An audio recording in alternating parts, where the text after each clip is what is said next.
Hello friends, welcome to crazy G K trick.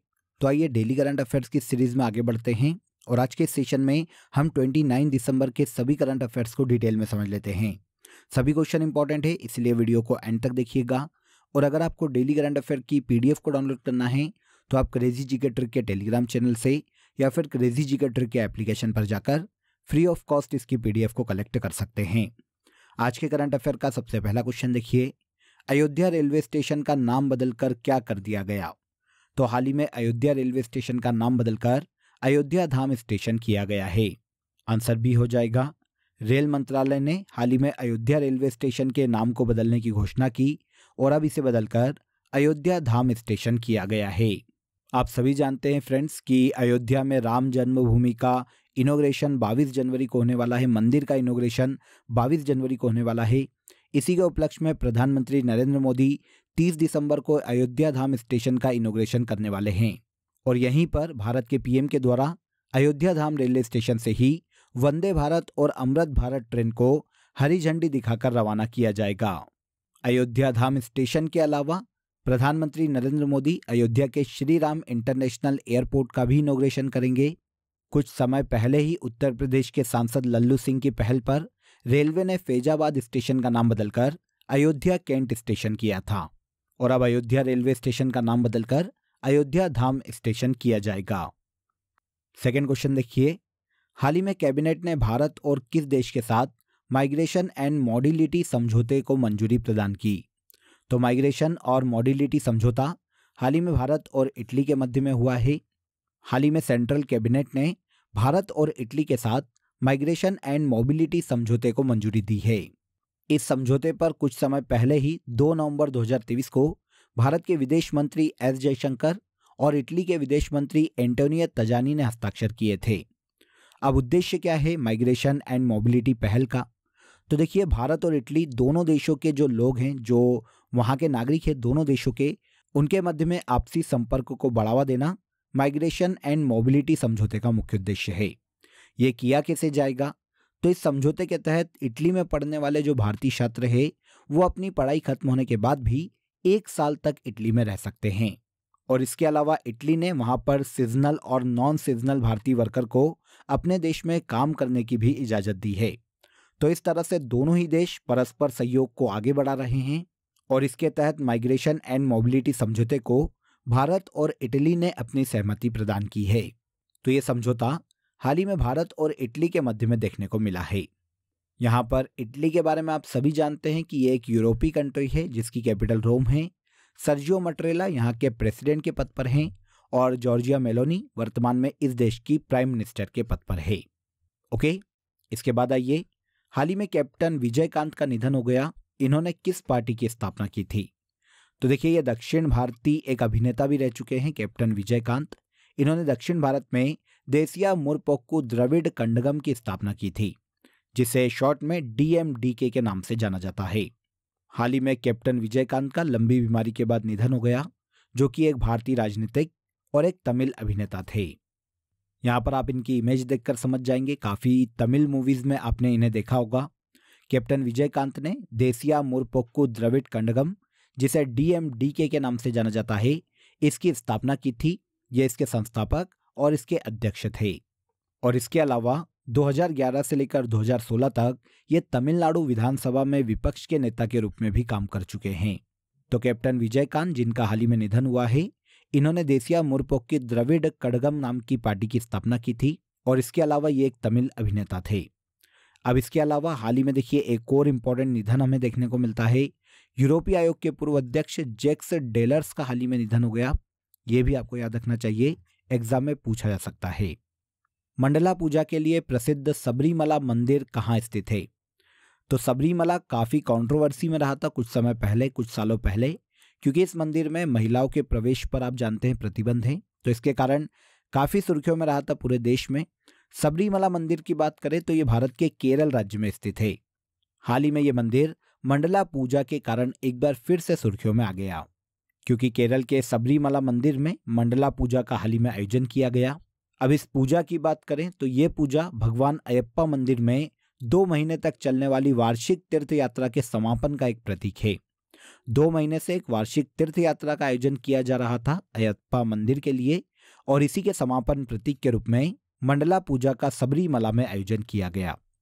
Mandla पूजा के बाद सबरीमला मंदिर को देखिए 3 दिन के लिए बंद कर दिया जाता है, और उसके बाद एक विशेष अनुष्ठान होता है जिसे मकर विलक्कू के नाम से जाना जाता है। इस मकर विलक्कू अनुष्ठान के बाद फिर से 3 दिन बाद मंदिर को वापस साफ सुथरा करके वापस खोला जाता है आम नागरिकों के दर्शन के लिए। तो मंडला पूजा के लिए हाल ही में सबरीमला सुर्खियों में रहा, जो कि दक्षिण भारत में केरल राज्य में स्थित एक मंदिर है, और यह भगवान अयप्पा को समर्पित है। दक्षिण भारत में भगवान अयप्पा भगवान शिव के पुत्र कार्तिकेय के रूप माने जाते हैं। यह मंदिर दक्षिण भारत में अपनी अनूठी तीर्थ परंपराओं और प्रथाओं के लिए काफी जाना जाता है। कहाँ स्थित है? भारत के केरल राज्य में। नेक्स्ट क्वेश्चन देखिए, हाल ही में त्रिपुरारी शरण को किस राज्य का मुख्य सूचना आयुक्त नियुक्त किया गया?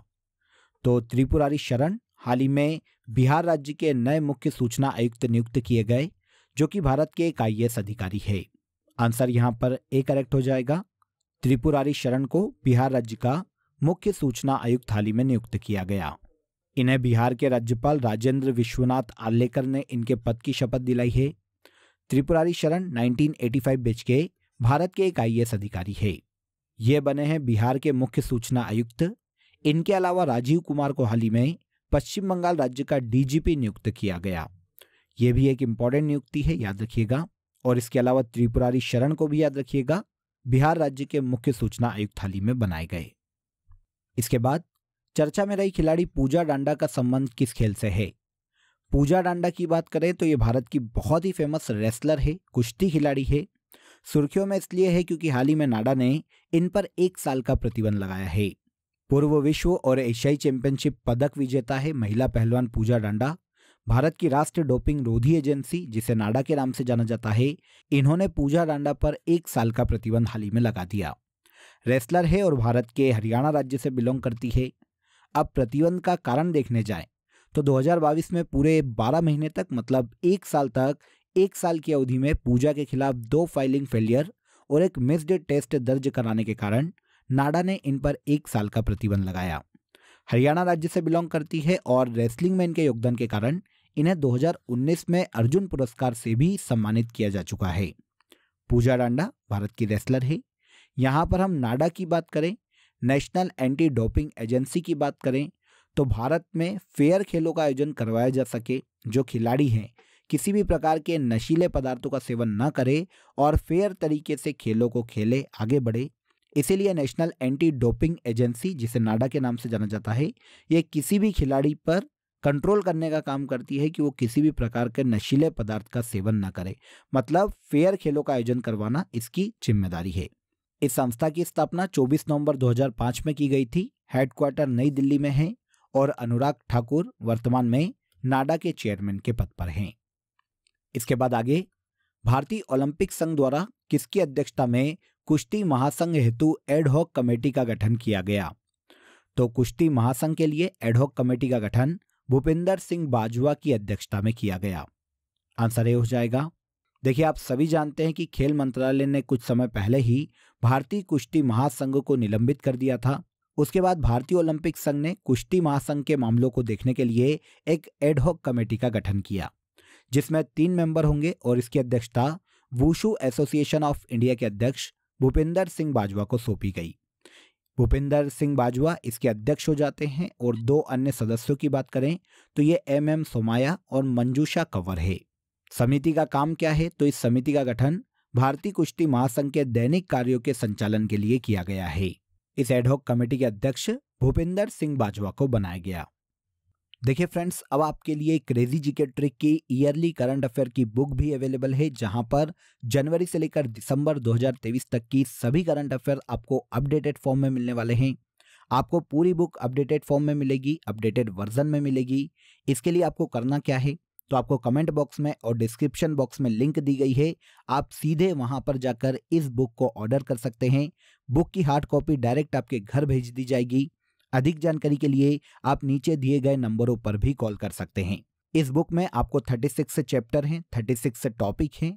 ऑल ओवर टॉपिक के बाद आपको एंड में ऑलमोस्ट 1000 MCQs भी करंट अफेयर के देखने को मिल जाएंगे। तो बिना देर किए आप नीचे दी गई लिंक पर क्लिक करके इस बुक को इजीली ऑर्डर कर सकते हैं।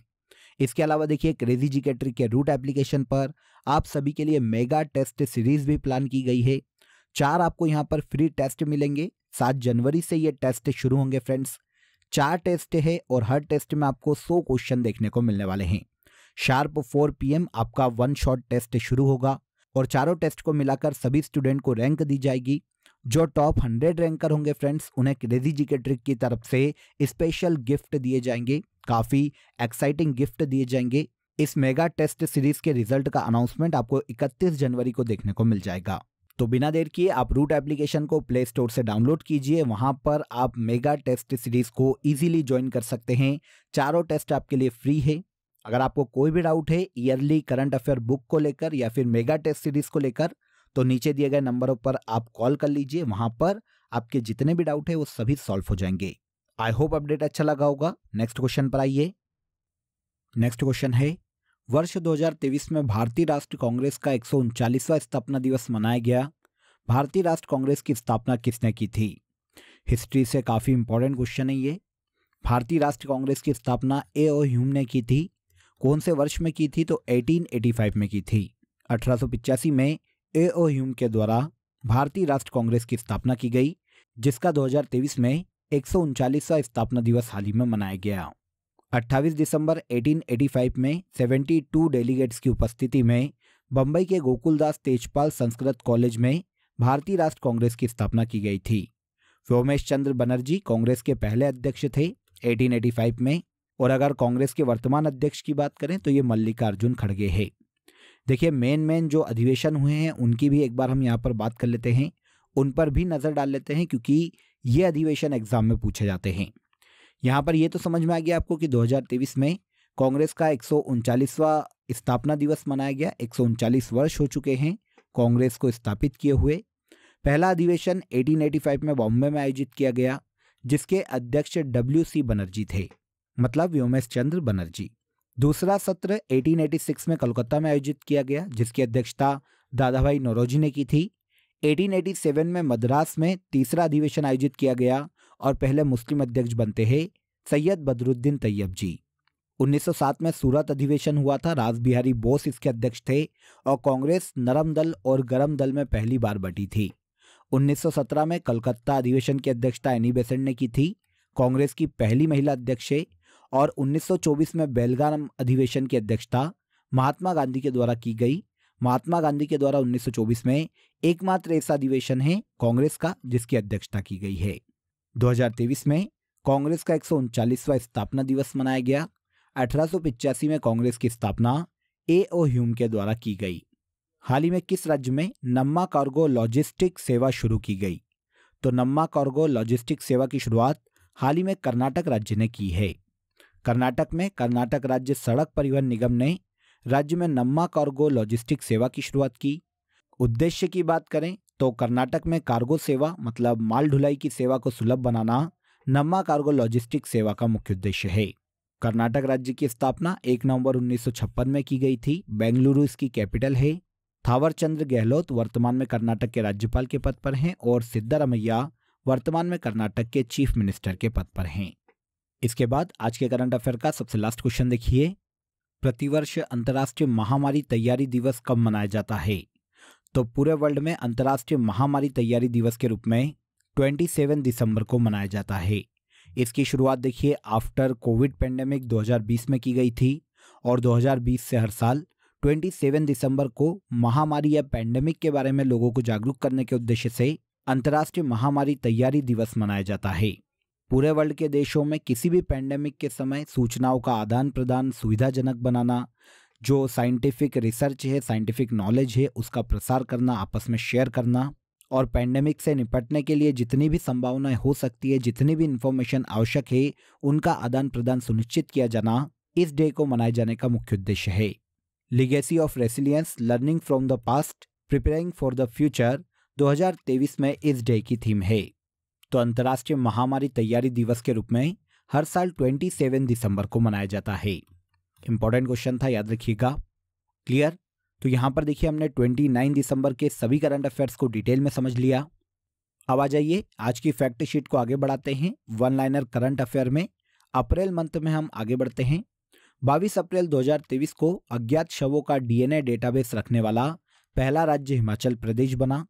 22 अप्रैल 2023 को केरल राज्य सरकार ने खेल संस्कृति को पुनर्जीवित करने के लिए वन पंचायत वन प्लेग्राउंड परियोजना की शुरुआत की। हाल ही में आईआईटी मद्रास ने तंजानिया में अपना पहला अंतर्राष्ट्रीय परिसर स्थापित किया। 23 अप्रैल 2023 को नेपाल में जीतगढ़ी पर्व को मनाया गया।